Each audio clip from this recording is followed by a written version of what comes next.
La gran variedad de frutas que se encuentran hoy en el mercado, destacamos a la Citrullus lanatus o conocida comúnmente como la sandía. De acuerdo a la información entregada en el Censo Agropecuario del 2007, en nuestro país contamos con 2.964 hectáreas cultivadas de sandía. Estas se encuentran distribuidas entre la región de Tarapacá y la Araucanía, teniendo como fuerte la región de O'Higgins y Maule. La información data de hace 14 años. Eso nos hace cuestionar que dicha cantidad de hectáreas no haya aumentado considerando varios factores demográficos y económicos ante todo. Surge por tanto la duda de cómo llevar a cabo este tipo de cultivo frutal.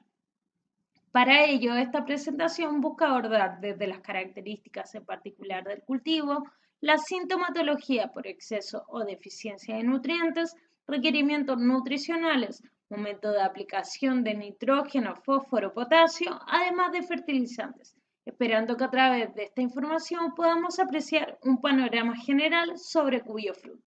La sandía procede de África tropical y subtropical. Pertenece a la familia de las Cucurbitaceae y uno de sus nombres científicos es Citrullus lanatus.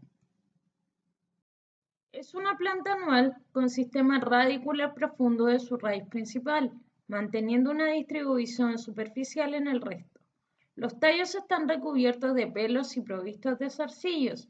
Se extiende rastreradamente por el suelo, pudiendo desarrollar más de 3 metros respecto a la base de la planta. Las hojas muy características son pinnado-partidas, divididas en 3 a 5 lóbulos de apariencia redondeada.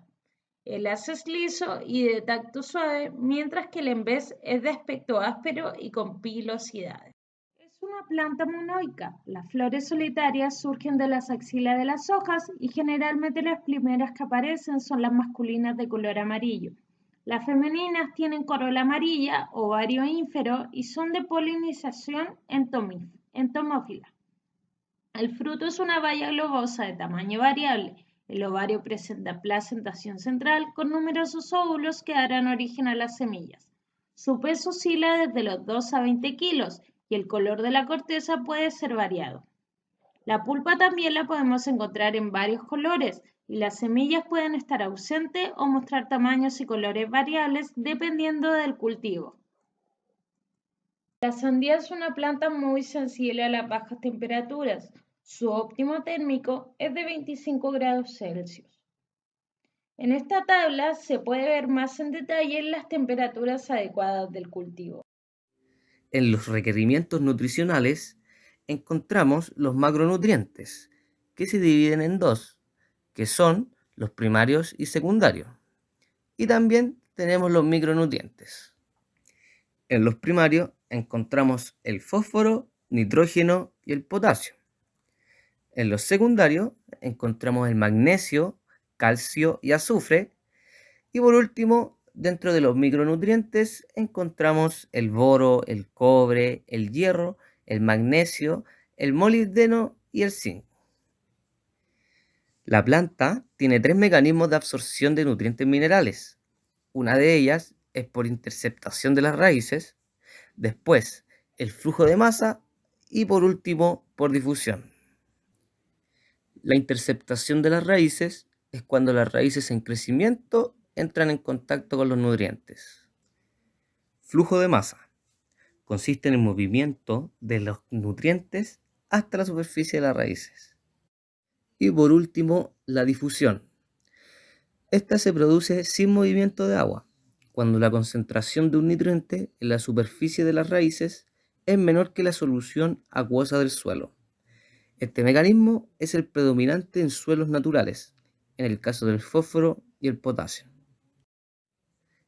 El aporte de nutrientes debe tener una correlación con la extracción para evitar la sobrefertilización y las externalidades negativas que implica para el medio.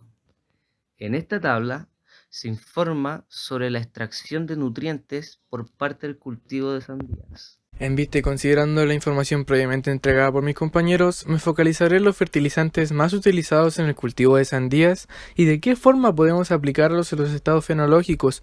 Me basaré en una fertilización racional en donde se determinará una aproximación generalizada para el cultivo, ya que para fertilizar se deben tener en cuenta factores como clima, el tipo de cultivo y los minerales ya predispuestos en el suelo, lo que nos permitirá saber con exactitud los minerales que están presentes y minerales que deben ser suministrados por un fertilizante, ejecutando un uso eficiente de los fertilizantes en función de la producción. A lo largo de los estados fenológicos nos encontramos con requerimientos nutricionales, tales como nitrógeno, fósforo, potasio, calcio y otros macro y micronutrientes, precursores de un óptimo crecimiento. Estos nutrientes a nivel de mercado se encuentran disponibles en diferentes formatos, como granulados, en polvo o líquidos, al igual que en formato simple o multinutriente. Los fertilizantes que se utilizan comúnmente para el cultivo de sandía son la urea, el nitrato de calcio, nitrato de potasio, salitre potásico o trifosfato, por solo nombrar algunos. Gracias a la tecnología podemos disponer de una gran cantidad de fertilizantes acondicionados a diferentes cultivos o suelos. Dentro de este grupo encontramos fertilizantes con valores nutricionales equilibrados, convirtiéndose en una opción a la hora de elegir. Un ejemplo sería un fertilizante multipropósito, permitiendo una entrega equilibrada de nutrientes, reduciendo la posibilidad de un exceso nutricional y la eventual pérdida de nutrientes provocada por la exhibición y escorrentía. Estos factores se presentan en riegos por surcos, que no resultan tan eficientes, por eso se necesita que tanto el riego y la nutrición se realicen de manera eficiente por medio de fertirriego, procurando suplir los requerimientos para un correcto desarrollo y producción de este apetecido fruto. El ciclo del cultivo de la sandía tiene una duración de 100 a 125 días, según la forma de cultivar que utilicemos, donde tendremos que implementar diversos cuidados para un óptimo desarrollo del fruto. Uno de estos es el momento de la aplicación de macronutrientes necesarios para la obtención de una correcta calidad en el momento de la cosecha. La aplicación de macronutrientes en los cultivos en general se relaciona con el crecimiento y desarrollo de la planta a utilizar, ya que cada nutriente tiene un uso establecido y según el uso para el que se determina corresponde la aplicación. Para comenzar, en el cultivo de sandía, primero se debe preparar el suelo, momento donde se aplica fósforo y nitrógeno, antes de llevar a cabo la plantación directamente al suelo. Una vez la planta comience el estado de floración, se aplica nitrógeno. Por último, en el crecimiento lento del fruto, cuando las peponías se encuentran de forma alargada, pero sin una cuaja predominante, corresponde suministrar potasio, macronutriente que hará efecto en el llenado del fruto. Luego de haber visto los requerimientos nutricionales de nitrógeno, fósforo y potasio por parte de la sandía, es necesario saber la sintomatología de la planta por exceso o déficit de alguno de estos elementos.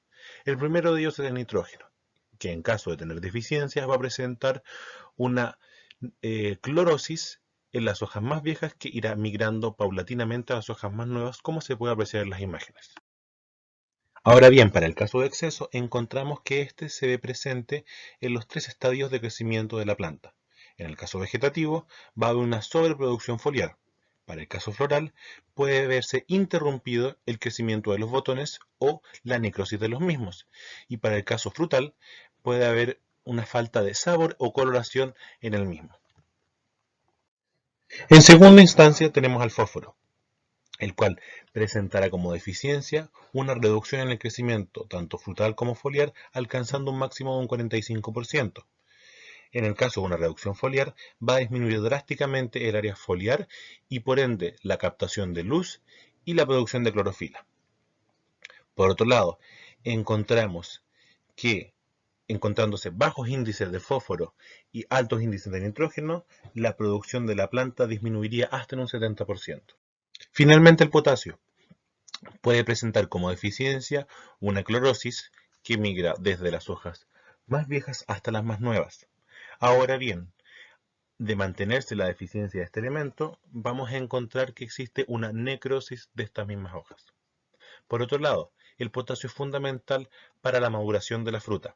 Por ende, si hay un déficit, podremos encontrar que no alcanza una maduración del fruto, o bien que no logra cuajar y se parte en el medio, como se ve en la imagen superior, y una falta de coloración, pero por maduración, de la inferior izquierda. A través de cada apartado que componía nuestra presentación, fue posible conocer los requerimientos nutricionales que son elementales para el cultivo de sandía y por consiguiente qué fertilizantes y junto con el mismo cuál es el punto indicado para poder aplicarlo. De igual manera, pudimos apreciar los efectos adversos que pueden incidir en la planta y o fruto sobre exceso o déficit en función de nitrógeno, fósforo y potasio, que resultan fundamentales para la sandía, pero en justas proporciones. Finalmente, y pese a que pudimos apreciar información de vital importancia para el cultivo de este fruto, es necesario plantearnos en lo eventual para poder conocer qué tipo de patógenos pueden afectar nuestro cultivo, teniendo así una panorámica de los cuidados nutricionales y fisiológicos de nuestro cultivo. Esperamos que pese a lo breve haya sido un aporte informativo.